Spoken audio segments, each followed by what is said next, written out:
Então, aqui eu apresento de novo uma comparação entre esses tipos de revisão, tá? Então, a revisão narrativa, né, em linhas gerais, ela resume um tópico de um escopo amplo, por exemplo, tratamento de câncer. Ela é qualitativa, ela pode usar fontes que são tendenciosas, então é muito importante, porque a revisão narrativa ela é muito criticada em alguns pontos. Que se for uma revista ou um autor que não tem uma boa expertise no assunto, ele pode ser tendencioso para um lado ou para o outro. Então, geralmente, as revisões narrativas em revistas de alta qualidade são aquelas que são mais, que devem ser mais acessadas. E não define que tipos de estudos serão incluídos. Numa revisão sistemática, a gente responde uma pergunta científica específica. Então, por exemplo, vitamina C ou quimioterapia, qual é o melhor para o tratamento de câncer em pessoas abaixo de 40 anos? Define uma estratégia de pesquisa específica, explicando por que os artigos foram incluídos ou excluídos. E pode ou não incluir uma meta-análise. Então, o que seria uma meta-análise? Toda meta-análise é uma revisão sistemática. Então, ela procura os estudos através de uma revisão sistemática. Tem como objetivo, então, combinar os estudos semelhantes e extrair dados para obter um resultado significativo. É importante porque, com essa análise estatística, com essa meta-análise, a gente pode confrontar pequenos ensaios clínicos. Então, aquele ensaio clínico, né, que não tem uma evidência muito forte, né, que tem um N pequeno, que a estatística está errada, ou que tem um dado pouco duvidoso, quando a gente coloca ele em comparação aos outros estudos, ele pode ser confrontado. E onde encontrar, então, um artigo de revisão? Como eu falei, tem algumas revistas específicas que convidam pessoas, editores, até da própria revista, para escrever, então, uma revisão narrativa. Então, aqui eu tenho duas, uma na área de exercício, tá? E uma outra que é a Nature, que muitas pessoas que devem conhecer. E, nesse caso, por exemplo, ela tem revisões específicas em imunologia e tem outras também é, tópicos. Tem a famosa também, que é a Cochrane, que na verdade é uma colaboração, né, uma fundação. Ela foi fundada em memória a esse epidemiologista britânico. Ela tem um centro, então, né, de pesquisa que inaugurou em 92 e conta com mais de 50 grupos de especialistas. Na Cochrane Library, a gente tem um database de revisões sistemáticas. Tem também um database em relação ao estado, o registro de estudos clínicos controlados e um database também de resumos de revisões em relação à sua efetividade. Então, basicamente, essas revisões, por que essas revisões são tão faladas e tão bem colocadas aí no meio científico, né? Então, já começa pelo logo aqui, né? Pela mensagem da Cochrane, que é evidências verdadeiras, né? Decisões informadas e uma saúde melhor. Ou seja, todas as revisões da Cochrane são estruturadas, bem definidas, rigorosas, porque cada estágio é revisado por pares, então toda a Cochrane ela tem um checklist específico, ela tem métodos específicos, onde todos esses estágios da elaboração, da seleção dos artigos, da inclusão ou não dos artigos, e todos esses estágios são revisados por pares. Eles são sempre atualizados e acessíveis por clínicos e leigos. Então, a Cochrane tem 5 tipos de revisão. Revisões de intervenção, que são as revisões de maneira geral, que avaliam os benefícios e malefícios das intervenções usadas no cuidado de saúde, nas políticas de saúde. Revisões de métodos de diagnóstico, acurácia de métodos de diagnóstico, que avaliam o desempenho de um teste diagnóstico no diagnóstico e detecção de uma doença específica. Revisões de metodológicas, né, que abordam questões relevantes sobre as revisões sistemáticas e ensaios clínicos, como são conduzidos ensaios clínicos e relatados, né? Então, fornece também um conjunto de revisões aí em relação aos métodos de como escrever revisões sistemáticas. Eles têm também revisões qualitativas, né, que sintetiza as evidências qualitativas para abordar questões sobre aspectos de diferentes intervenções, né, e revisões prognósticas, que abordam o curso provável ou os resultados, né, futuros de pessoas com um problema de saúde. Tá? Então, são esses 5 tipos de revisões que vocês vão encontrar na Cochrane. E quais são, por que esses métodos são específicos, né? Então, as revisões da Cochrane, ela baseia suas descobertas nos resultados de estudos que atendam a certos critérios de qualidade, então ela não avalia só a revisão o texto que você está escrevendo na sua revisão, mas aqueles estudos, vão lá nos estudos e ver se aqueles estudos que você selecionou são realmente de qualidade. Então, a ideia deles é que, se você incluir resultados confiáveis, quanto mais confiável o estudo que você inclui na sua revisão, melhor vai ser a tua revisão, melhor as evidências para a tomada de decisão. Então, o objetivo é reduzir o impacto da polarização em diferentes partes do processo de revisão. Então, primeiro, na identificação de estudos relevantes e várias fontes, incluindo fontes não publicadas, dependendo do assunto. Seleção de estudos para inclusão e avaliação de seus pontos fortes e limitações, com base em critérios claros e pré-definidos. Uma coleta sistemática de dados. Uma síntese apropriada também dos dados. Então, aqui está só o site, para quem tiver interesse, né, lá buscar. Ele tem aqui, como eu falei, assuntos muito atuais. Aqui é um handbook também, que está disponível no site para visualização online, também sobre essas partes da revisão. E agora, pessoal, rapidamente, eu vou passar bem rápido mesmo, vou falar um pouco sobre a meta-análise, né? Eu aconselho quem quiser escrever uma meta-análise, realmente tem alguns cursos que ajudam nisso, porque você tem que lançar a mão da revisão de algumas ferramentas estatísticas. No entanto, eu acho que tudo um processo, né? Para quem já está escrevendo bem uma revisão sistemática, já sabe muito bem como buscar os artigos, isso é um primeiro passo para se escrever uma meta-análise de qualidade.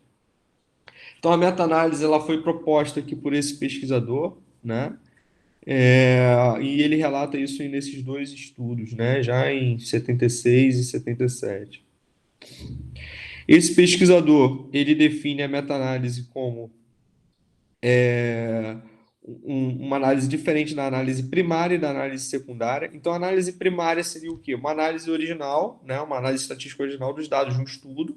É o que normalmente se faz nos estudos científicos, nos estudos originais.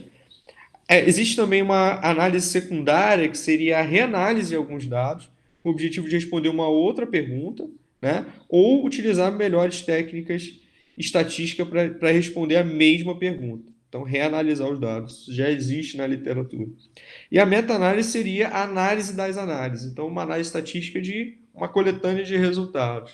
Ele no artigo fala que isso poderia ser um pouco grandioso, mas é algo preciso, né, e adequado em realmente o que a meta-análise se propõe. Então, a meta-análise ela pode ser dividida em 7 passos. Eu recomendo esse livro também para quem quer começar a escrever uma meta-análise.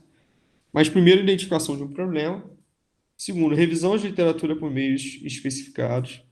Terceiro, revisão de estudos identificados para determinar critérios de inclusão e exclusão. Então, isso é bem parecido com o que acontece na revisão sistemática. Leitura e avaliação cuidadosa para identificar e codificar características dos estudos importantes. E aí uma coisa específica que é o cálculo do tamanho do efeito. Tá? Isso pode ser feito a partir dos estudos.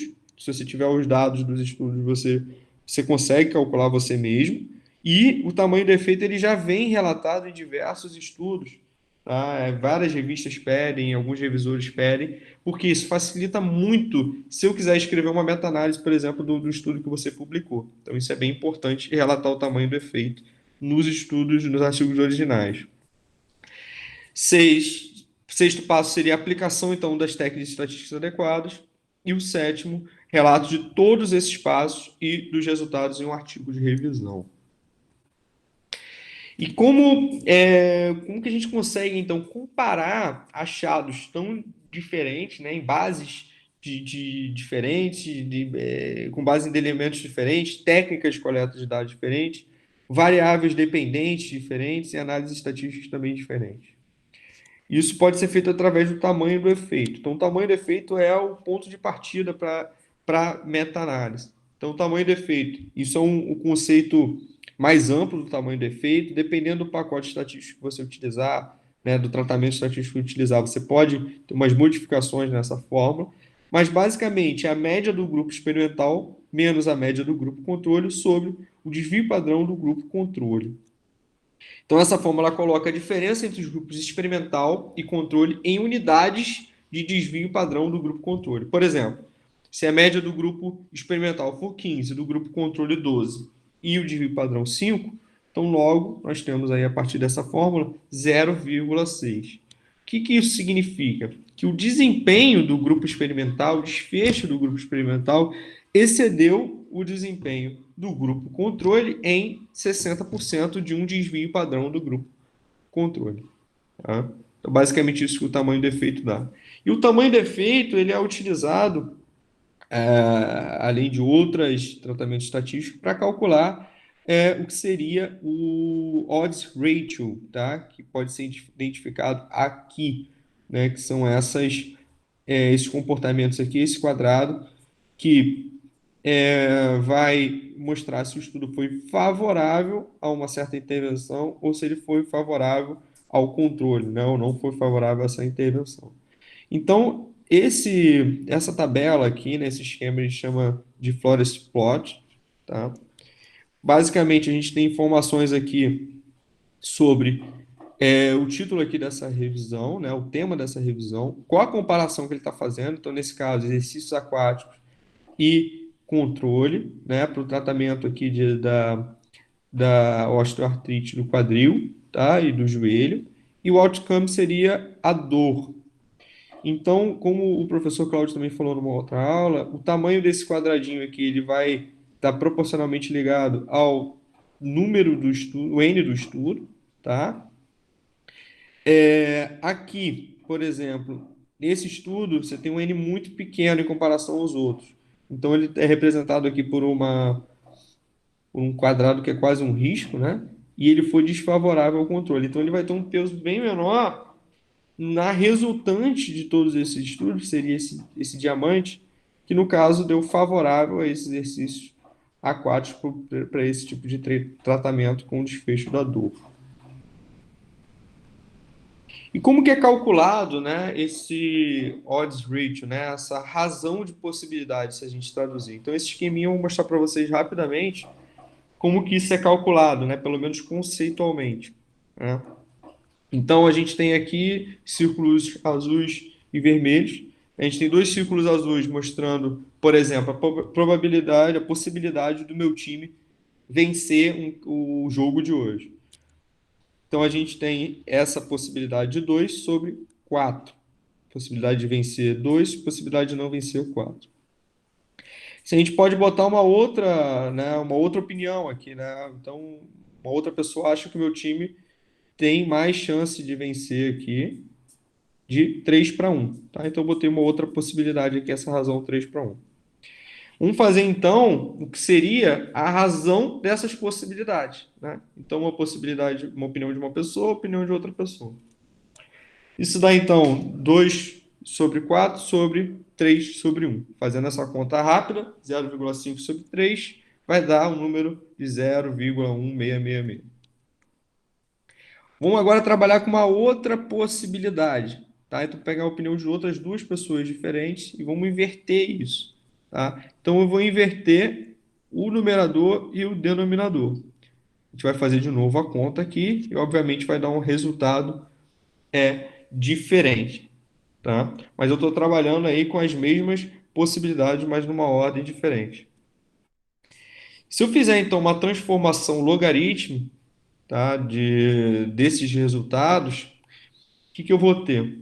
Eu vou ter um resultado que vai ser negativo e um resultado que vai ser positivo. Mas vejam que os resultados, né, são em logaritmo, em módulo, né, eles são iguais. Aí eles só são, na verdade, direcionados para mais ou para menos.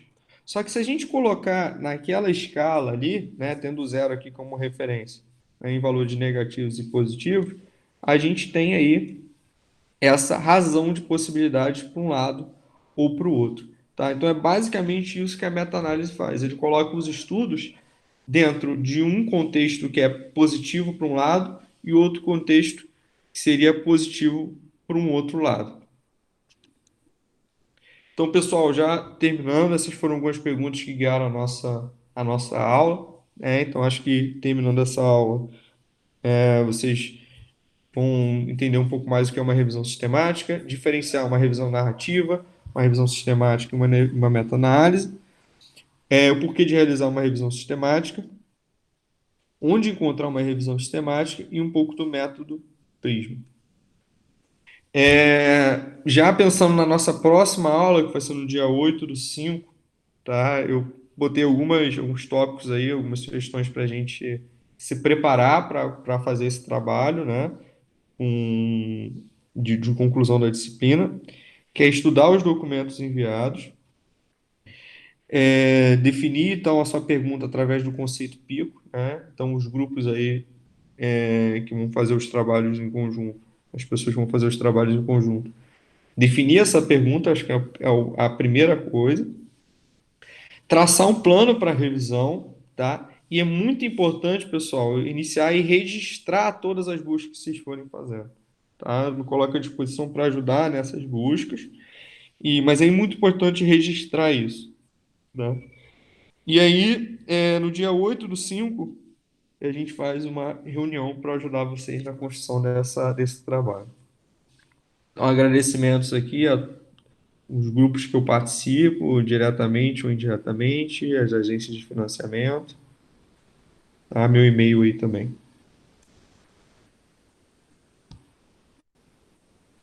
Foi? Todo mundo conseguiu pegar até o final? Deu algum problema? Espero que não. Deu tudo certo, Gabriel. Só tem algumas perguntas no chat, se você conseguir dar uma olhada. Tá. Desculpem aí pela hora também, pessoal, mas acho que foi em virtude dessas coisas. Roteiro prático reduzido para fazer a meta-análise ou revisão sistemática. Claro, deixar esse material para ser interpretado. Tá, legal. Eu tenho já alguns materiais, eu posso mandar para vocês. Muitas coisas, o roteiro, o Prisma ele tem esse documento, mas muita coisa a gente aprende fazendo, né? Então essas buscas, a gente vai fazendo, às vezes a gente tem que mudar a busca e no final da revisão, né?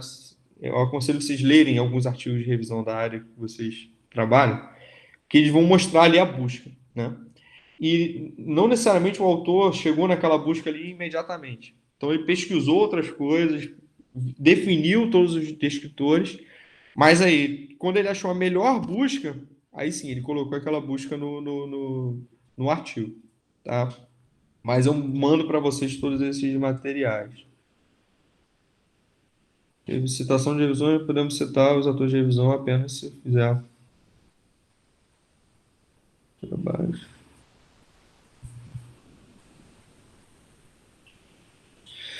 Tá.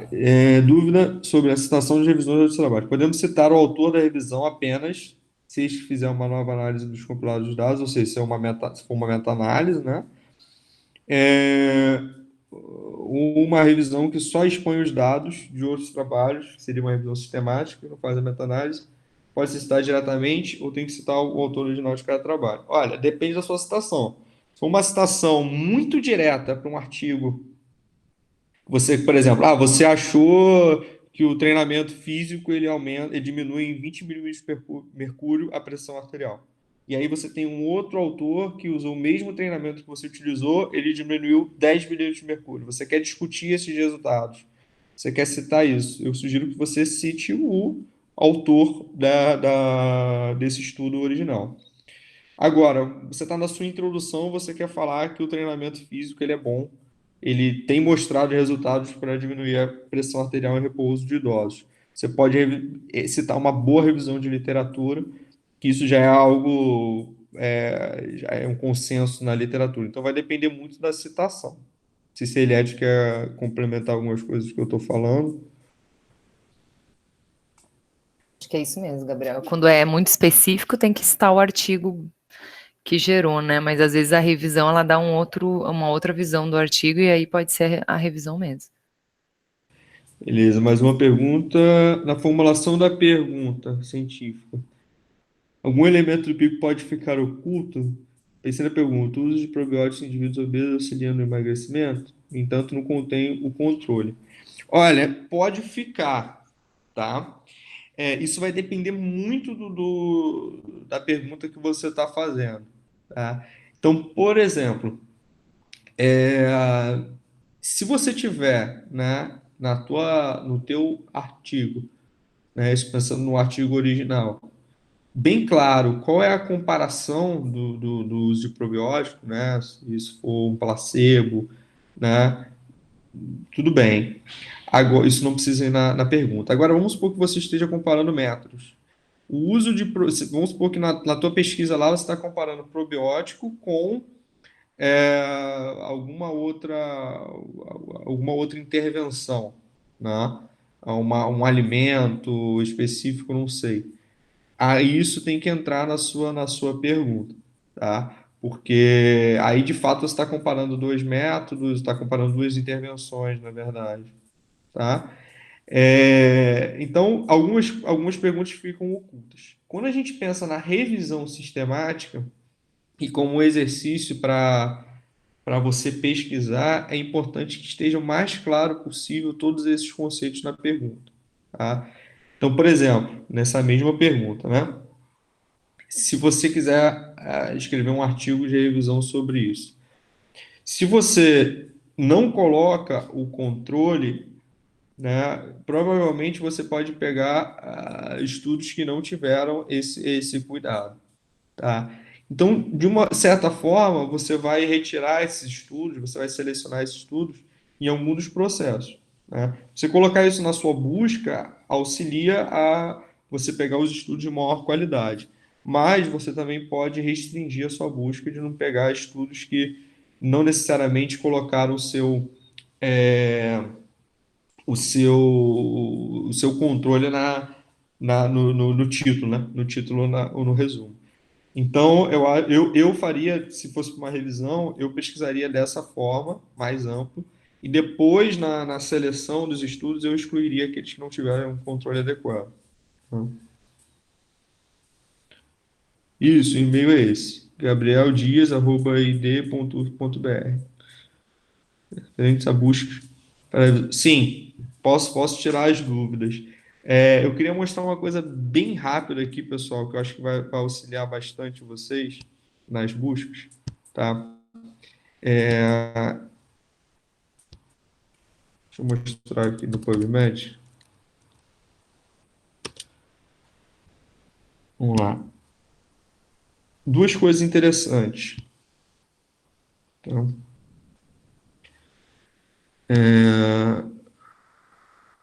PubMed.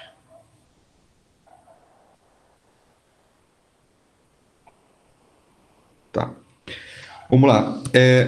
Se eu coloco aqui exercise, tá? Vou tirar aqui meta-análise. Uma coisa eu posso criar um alerta aqui. Eu primeiro tenho que fazer uma conta aqui no PubMed, tá? E eu posso criar um alerta com essas buscas que eu estou procurando, né? Então, por exemplo, vou botar uma coisa mais específica aqui. Vamos ver se mostra aqui o que eu já procurei. Aqui, ó, aquela busca que eu fiz.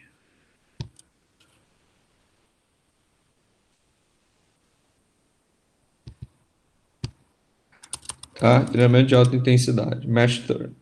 Beleza. Aí eu posso criar um alerta aqui, tá? Eu tenho que fazer um login aqui na minha conta, mas é bem fácil. Você cria esse alerta e você vai receber por e-mail todos esses artigos semanalmente, mensalmente, como você quiser, tá?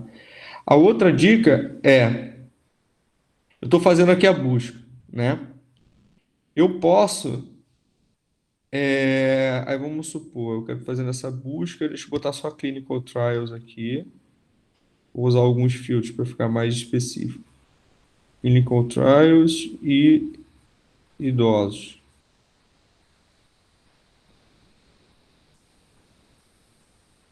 Tá. O que que eu posso fazer? Aí eu estou fazendo a minha revisão, minha busca para fazer minha revisão sistemática. Aí eu já estou naquela fase que eu quero identificar os estudos, né? Para saber quais que estão dentro ou não. E aí eu tenho que ler o resumo dos estudos. O que que eu faço?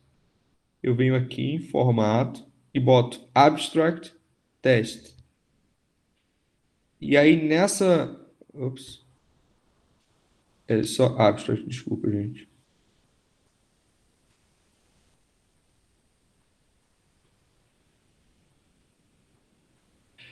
Beleza. Então aqui, formato Abstract. Nessa página, ele já vai dar aqui o título e o abstract, para não ficar entrando em cada estudo, tá? Para ver o que que ele está dizendo. Então aqui, eu tenho já o resumo desse estudo. Estudo 2, tá? Outra dica também é botar mais estudos aqui por página, né? Eu posso botar 50 aqui por página, que aí eu já vou lendo isso mais facilmente. Beleza. Aí, pô, essa é a minha busca, eu tenho que ver todos esses estudos. Como é que eu vou gravar o título de todos? Tá? Eu posso fazer duas formas. Eu posso vir aqui, arquivo, e eu posso fazer um download disso em XLM ou CSV. Os dois são em formato Excel, tá? Eu posso tanto também fazer um download disso em arquivo texto, posso fazer em Excel. Quando você faz em Excel, ele vai dar para você todos os estudos ali numa tabela de Excel com título, ano, autor e ano. Algumas informações são muito importantes. E eu posso fazer isso também, mandar isso tudo por e-mail, tá? Então, eu consigo mandar esses hábitos, esses estudos com e-mail. Também é interessante para compartilhar com o grupo aí que vocês vão estar inseridos, né? E no e-mail vem também a busca que você fez, tá? Então você consegue salvar exatamente todos os descriptores que você utilizou, tá bom? Então são essas dicas que eu queria dar para vocês. Desculpa, Gabriel, eu não consegui pescar. Como é que você colocou para enviar por e-mail? Eu vi que foi até ali no formato, mas depois não aparece para mim, que eu estou tentando fazer simultaneamente, não aparece para mim como é que eu faço para enviar por e-mail. Você pode mostrar de novo, por favor? Posso sim. Estão vendo aqui a tela? Sim. Tá. Então aqui, ó, send to Sim, e-mail, tá. beleza? Aí tem aqui o e-mail que você quer enviar, na verdade, não é o seu, tá? Ele não identifica quem enviou, tá? Então se você enviar aqui para uma pessoa, ele não vai identificar, se eu enviar para uma pessoa, não vai identificar que fui eu que enviei. Aí você pode escrever aqui embaixo alguma coisa, tá bom? Aí esse aqui é bem tranquilo. Obrigada. Uma outra coisa também que a gente pode mandar também para um banco de citação aqui também, tá? Então, eu posso já jogar para um software externo, criar um arquivo que ele vai ler aí no Mendeley, no EndNote, não sei qual software de citação vocês usam. Alguma outra dúvida? Acho que apareceu algumas coisas aqui. Dica para a primeira seleção do artigo. Olhar apenas reais, responder sua pergunta. Beleza, isso é uma pergunta boa, Arthur. Porque a primeira busca, é, ela geralmente ela é um pouco mais ampla mesmo, tá? Então, na verdade, essa primeira busca, na verdade, são algumas buscas, né? Então, o que eu recomendo? Você faz aquela busca, né? Define bem os descritores e faz diversas buscas, trocando. Então, vocês viram na aula que eu botei, uma hora eu botei Elder e outra hora eu botei Ulder. Elder não apareceu nada, Ulder já apareceu mais artigos, tá? Então, e mesclando essas buscas, tá? Se está vindo muito artigo, talvez deve questionar também o seguinte: minha pergunta ela está sendo específica o suficiente para eu também não pegar muita coisa, tá? É, será que eu estou usando os termos corretos ou de repente o termo que você está utilizando ele é um mesh term, só que ele é muito amplo, então de repente vale a pena você pegar um mais específico, tá? Dependendo do assunto que você vai trabalhar, vão vir muitos artigos mesmo. Pela experiência que eu tenho, né, você vai pesquisando, você sai aí 200 artigos, 100 artigos, e aí você vai aplicando, deixando a pesquisa um pouco mais específica, você vai ali para 50, você deixando, botando alguns filtros, a pesquisa mais específica, você vai ali para uns 30, então mais ou menos 30 artigos, 40 artigos que você vai ter que ler título, resumo, para ver se isso está de acordo com a sua pergunta. Tá? E aí dentro desse você vai achar alguns que não tem nada a ver, e outros você vai incluir. Aí esses você inclui como completo. Isso é realmente com a prática. Eu acho que o importante é fazer várias buscas, anotar sempre as buscas e pedir, ter uma orientação aí de alguém para ter uma visão crítica sobre essas buscas, tá? Porque não pode se cometer um erro de realmente não estar incluindo o artigo que deve ser incluído. Repetir a parte de por e-mail, acho que isso eu já mandei, né? Mas tem que perguntou, já mostrei. Como fazer o registro formal pré-busca? Que já foi. Você foi mencionando em alguns periódicos que exigem para publicação. O registro é esse mesmo que a gente faz aqui, ó. É copiar isso daqui, tá? Então, se eu tiver aqui and ciência cardíaca,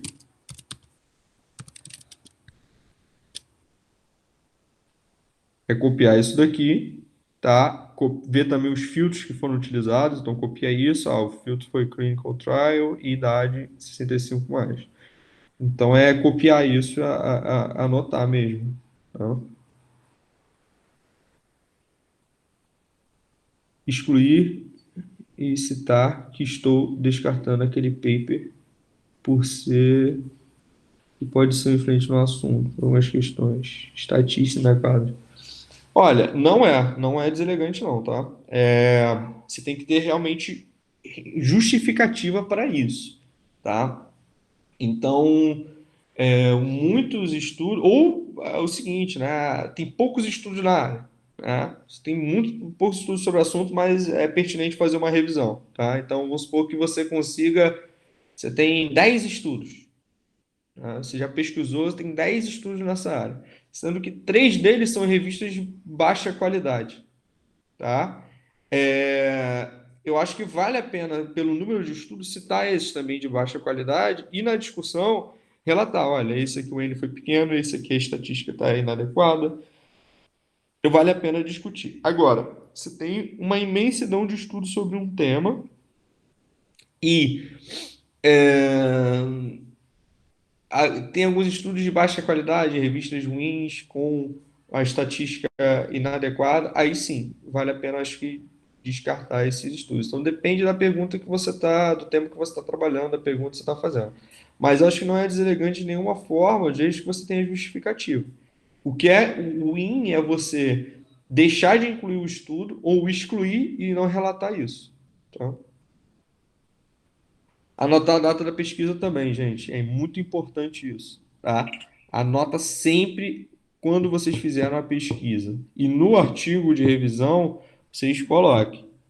Foi utilizado esse descritor e a pesquisa foi feita em tal data. Por quê? Os artigos científicos saem muito rápido, né? A velocidade da informação científica é muito rápida. Então, o revisor ele pode chegar e falar, olha, você não incluiu esse artigo. Aí você fala, olha, é, não incluí porque na data que eu pesquisei esse artigo não estava disponível. E se for interessante, você inclui novamente. Né? Inclui ele, adiciona ele. Quantos papers no Sim. mínimo para uma boa revisão sistemática? Isso vai depender. Gabriel, tem outra pergunta da Camila que acho que você não respondeu, né? Como fazer o registro formal pré-busca? Tá, esse registro formal pré-busca, ele, ele deve ser feito da forma como a gente faz todos os outros registros. Quando você diz pré-busca, Camila, seria esse registro aqui do PubMed com os termos? É. Não, eu tinha entendido até não só dessa aula, não sei se foi algum material que você enviou ou se foi da aula do Cláudio, que a gente, antes de começar a fazer a pesquisa, teria que estar registrado em algum local, posso ter entendido errado, né? Para que até alguns periódicos depois pudesse aceitar, a gente tivesse um número de registro. Não sei se eu entendi errado, pode ser, né? Que eu tenho entendido Olha, errado. podem ser duas coisas. Eu acho que uma coisa que o professor Cláudio falou é que quando a gente vai pesquisar alguns estudos, uns clinical trials, por exemplo, eles têm que estar registrados em um site, tá?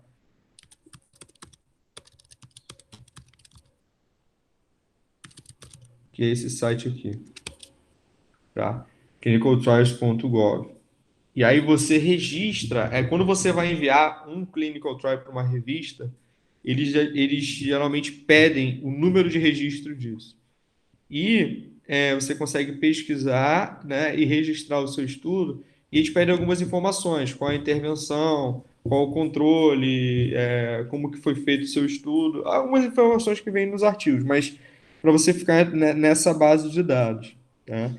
E aí vale a pena também, se você está fazendo uma revisão, ver se os artigos têm esse número do clinical trial, porque permite um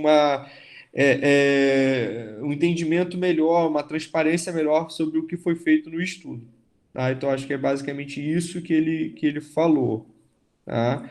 Agora, o registro pré-busca que eu entendi é basicamente assim: antes de você botar lá no artigo, tá?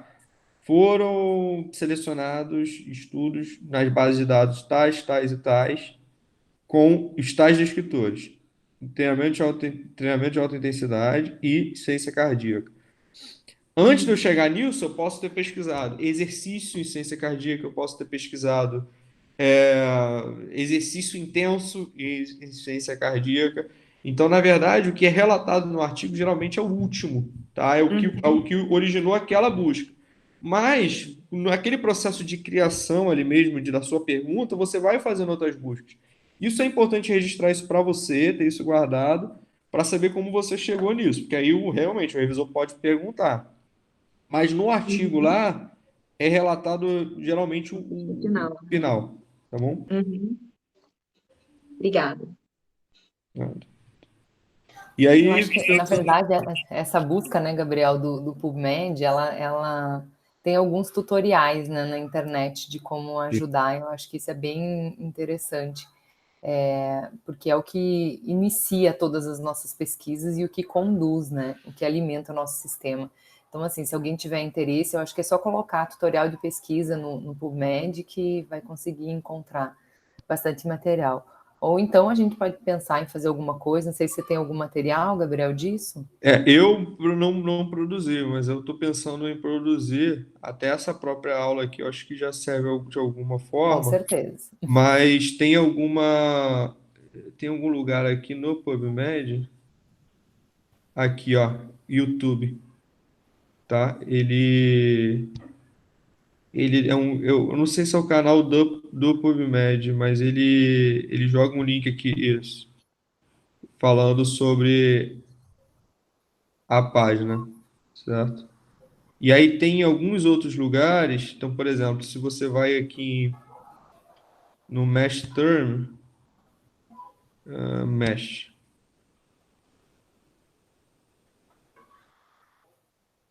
eu acho que ele tem também uma outra. Ele tem também um link pro YouTube. Aqui, ó, YouTube Tutorial. Tá? Então, ele vai ter esses tutoriais que o próprio PubMed fez, tá? Sobre Mesh Terms, por exemplo. Agora, tem um monte aqui no YouTube. Eu vejo bastante alguns de universidades, na verdade, das bibliotecas das universidades, fazendo para os alunos, tá? Isso é uma coisa, inclusive, até interessante para ver em relação Eu até pesquisei o site lá na UF, tem a responsável pelas bibliotecas, mas isso é uma coisa muito interessante, porque já joga para a universidade e para a realidade ali das pesquisas que são feitas nas universidades, tá? Então, no YouTube eu vi muito material em inglês, né? mas se você botar PubMed, Search, alguma coisa assim, em busca, ele vai já te direcionar para alguma universidade dessa que está ensinando você a fazer as buscas. E realmente essas pessoas são expertise nesse tipo de busca, sabem muito mais do que a gente, com certeza. Tá ótimo. A aula foi excelente, Gabriel. Acho que ajudou todo mundo, clareou, com certeza, pelo menos a forma de pesquisar, né? Acredito que depois de hoje todo mundo vai refazer as suas buscas. Ah, que bom. Gabriel, você quer fazer alguma orientação ainda? Eu queria só, e aí é bom também perguntar para você, Eliette, se alguém já mandou alguma divisão dos grupos, né? Porque a gente vai ter esse trabalho final da disciplina, e é importante a gente ter grupos de no máximo 4 pessoas, né? 3, 4 pessoas, que vocês se dividissem já começassem um contato, né? Mandassem já para a gente. E eu acho que partir já de agora e pensando naquelas últimas etapas que eu falei, né? Naquele último slide. Pensar na pergunta, né? Começar a fazer algumas buscas, registrar as buscas e a gente ir discutindo aí ao longo do curso para chegar no dia 8/5, se eu não me engano, 8/5, que é a próxima aula que eu tenho com vocês. A dinâmica que eu pensei, né, era de me reunir e marcar horários específicos com os grupos, para não ficar todo mundo nessa mesma sala. Então, 15 minutos para cada grupo. Mas antes disso, já tem que estar tudo muito bem pensado, para a gente só tirar dúvidas ali e ser uma coisa mais produtiva. Os alunos eu sei que criaram esse grupo e aí eu não sei como é que foi o avanço, se alguém puder dar um panorama. Eu sei também que o professor Dalmo, né, na disciplina de estatística, pede também, na verdade ele pede o esquema, né, da revisão sistemática, que eu acho que é meio que o nosso objetivo também, né, Gabriel? E eu sei que alguns alunos estão fazendo as duas disciplinas e montaram algum grupo lá e cá, né? Então, eu acho que também não teria problema se misturar, né? Porque todo Uhum. mundo é pós-graduação, então. Sim, sim. Uhum. Eu acho que é auxiliar isso, auxiliar principalmente nessa parte inicial, né? Talvez a discussão, a redação seja algo um pouco mais trabalhoso, e aí conta também com a ajuda dos orientadores de vocês, enfim, para revisar inglês, revisar a escrita de uma maneira geral. Mas acho que esse esquema de busca, né, de critérios de inclusão, exclusão, de como definir os estudos que vão entrar na revisão, acho que isso aí a gente consegue ajudar bastante vocês. Então, acho que o mais importante seria isso. De repente, se vocês conseguirem por esses grupos, ou mesmo quiserem continuar aqui, ou marcar algum dia, né, para começar mais tarde, mais cedo, enfim, e reunir eu acho que por temática afim. E a Camila está esperando, perguntou se é em inglês. Eu acredito que sim, né, Camila, porque para publicar alguma coisa em português limita muito. Limita bastante. Eu acho que a gente tem que fazer esse esforço aí de tentar publicar em inglês, mesmo que não saia isso agora, né, no final da disciplina, mas já fica esse esquema aí montado para vocês publicarem mais para frente. Então, assim, eu acho que mais é isso, é reunir os grupos. Foi, Ana Emília, criado um grupo num dia que eu não lembro quem que foi, se foi o Sérgio, não lembro quem, que pediu o número do telefone de todo mundo aqui mesmo, e aí ele criou esse WhatsApp. Quer dizer, acho que não foi nem o WhatsApp, né? Me perdoe, acho que foi Telegram, não é isso? Acho que o Pedro estava informando isso no início da aula. Telegram, o Felipe falou. Então, se alguém puder, não está no grupo e quiser ser inserido, acho que poderia colocar o contato aqui. Então, eu acho que pode colocar o contato aqui e depois pedir no próprio grupo. Quem está no grupo, eu acho que pode pedir para acrescentar as pessoas que estão aqui. Pedro, você está aqui ainda? O Pedro está, Oi, né? Eliette. Pedro, será que você pode articular isso então? Pegar o telefone das pessoas que não estão? Eu vou né? tentar, na verdade, eu não sei se eu consigo, porque eu não sou administrador, mas eu acho que eu consigo. Não, mas se você conseguir pegar os contatos das pessoas que estão colocando agora aqui e passar para a pessoa que é administradora, né? Beleza, pode deixar. E então, assim, ir lá, talvez conversar sobre essa afinidade de assuntos, que eu acho que isso já vai delimitar o tema de vocês e já vai facilitar para fazer essas buscas. Pode falar. Na verdade, já tem até alguns grupos formados, Eliette. A gente Ah, já andou ótimo. conversando, e já temos até, inclusive o meu, a gente já tem um grupo e tal. Uhum. Depois, se vocês quiserem, a gente pode ir isso por e-mail, não sei de forma. Eu acho que dá para deixar avançar então um pouquinho mais, Pedro, e aí depois que tiverem alguns grupos, a gente pode ir informando por Show de e-mail, bola. né? Ótimo. Beleza.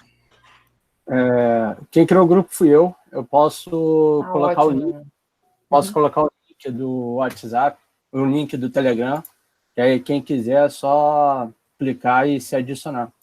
Não tem problema nenhum. Tá ótimo. Vou Sim. disponibilizar agora, que eu estou com ele aqui, eu abri. Uhum. Tem um link para o pessoal participar. Tá ótimo.